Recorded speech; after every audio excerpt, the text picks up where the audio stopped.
Hi everyone, it's Lauren again, the medical educator here at the DIS Foundation. Thank you for tuning in. Today we're going to go over how to perform CPR on an infant. But before we begin, let's just go over what CPR is again.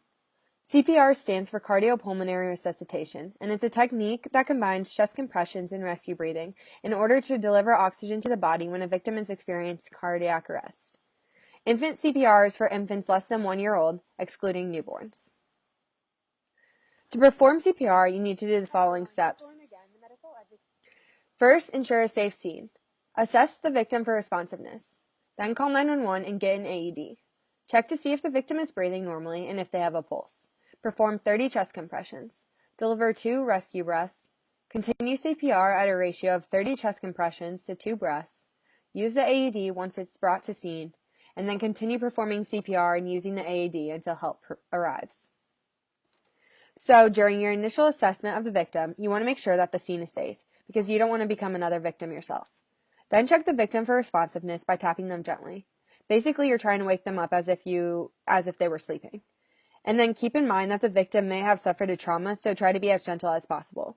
Call for help. If someone else is around, tell them to call 911 and get an AED.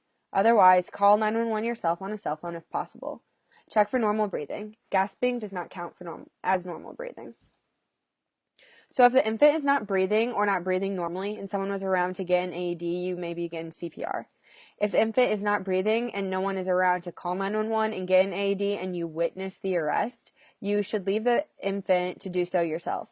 And if the infant is small enough and you're able, consider bringing the infant with you. If you're alone and did not witness the cardiac arrest, then begin CPR for 2 minutes before going to get an AED. So to perform CPR, begin with chest compressions. If the victim is not already, move them so that they're lying on their back and make sure they're on a firm surface to allow for effective chest compressions. Position 2 fingers in the center of the infant's chest just below the nipple line. You want to deliver 30 chest compressions at a rate of 100 to 120 compressions a minute. And so if you need to, you can sing the song Staying Alive in your head to keep with the right rate. When delivering chest compressions, make sure you're compressing the chest at least 1/3 its depth, which is about 1.5 inches. Allow for complete chest recoil in between compressions, and minimize interruptions in chest compressions. After chest compressions, you want to deliver 2 rescue breaths. To do this, you need to ensure an open airway. You can open the airway by performing the head tilt chin lift maneuver. If you suspect trauma, you should perform a jaw thrust instead to avoid spinal injury. For infants, it is important that you keep the head in a neutral position in order to open it. Suction your mouth around the victim's mouth and nose, and blow for 1 second, looking for chest rise. If there is no chest rise, try repositioning the airway. Deliver 2 breaths. However, spend no longer than 10 seconds before returning to compressions. When giving breaths, barrier devices such as a pocket mask and a bag mask can be used.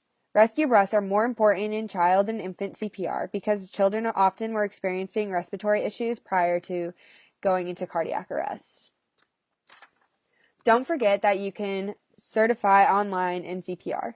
You can find a link in the description. We encourage you to become certified as soon as possible, either in a classroom or on your own time with an online course. Thank you for tuning in, and catch up with us in 2 weeks for our next webinar on how to use an AED for children and infants. Please comment below if you have any questions. Thanks, guys. Bye.